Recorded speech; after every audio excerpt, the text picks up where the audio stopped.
All right, gentlemen. There's a book called "Stop Telling Women to Smile," and basically, there's a woman who's an artist. She identifies as being queer, and she's Persian and African American, and she's a painter. And basically, the book is interesting because it, like most 70% of the women in the book are identifying as LGBTQ. They're of different ethnicities. One of them is a trans woman. But here is the deal with that. You know, this book really, really tries to dig home that, men are the enemy. That most men are bad people. I mean, that's what you would get from it, because every time somebody's doing the harassment, it's men or whatever, they don't say this man. You know what I'm saying? They never use like singular pronoun. I mean, they don't use singular terms. They always say plural as in men. They say men is, and when you hear men, you don't hear some men. It was always men. It wasn't some men or anything. It was no distinguishing adjectives or anything like that. They were just saying men, basically. They never said this man or that man. They always saying men.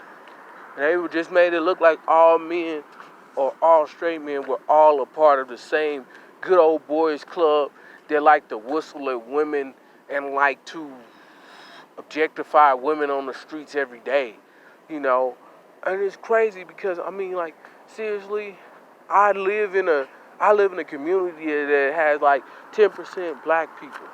You know what I'm saying? So technically, in theory, and it's not super racist here. I'm not gonna say the police aren't racist, but I'm just gonna say this. When black women is walking down the streets here, they are probably safer than in many other cities around this country. Like, they're safer. Nobody's gonna try to harass them most of the times. It's probably gonna be rare. Now, I know they focused on somewhere like New York City or somewhere where this stuff happens day in and day out. But at the same time, you gotta understand something.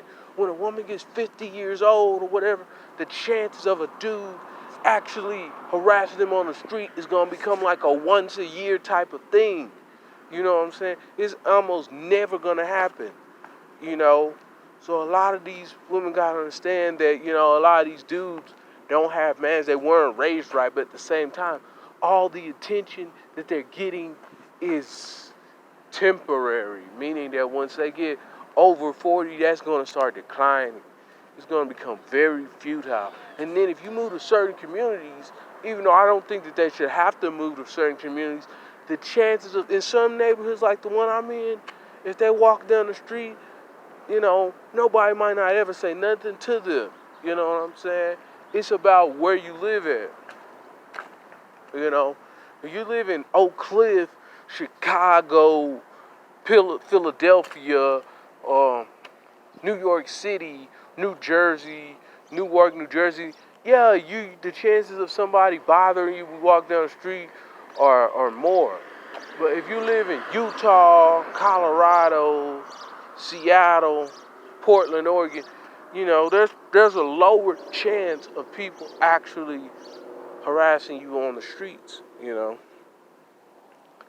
And then the book was just interesting because it's like, I know that whoever wrote the book, I know she exaggerates a lot of things.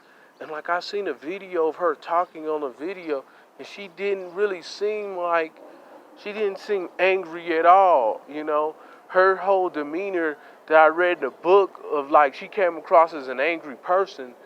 And then I seen her on TV talking, and it was like a weird thing, like I almost feeling like somebody's bipolar, because when you read the book, they come across as angry and afflicted and hurt, but then when you see them on TV, they give you happy, goody, happy two shoes vibes, And it's weird because you gotta watch that when you read a book somebody wrote and they're giving you this feel. And it's like they're really trying to push their art in their book because they're an artist, and they're trying to become famous through the channel of victimhood. You're using being a victim to sell. You're trying to sell 100,000 copies of this book, and you're trying to get art deals, and you're trying to go on Oprah, and make $1 million and all that type of thing. So it's very interesting because you gotta understand that when people write books, they're trying to make money and they're trying to get famous, and they'll do anything. They usually screwing somebody over to do it.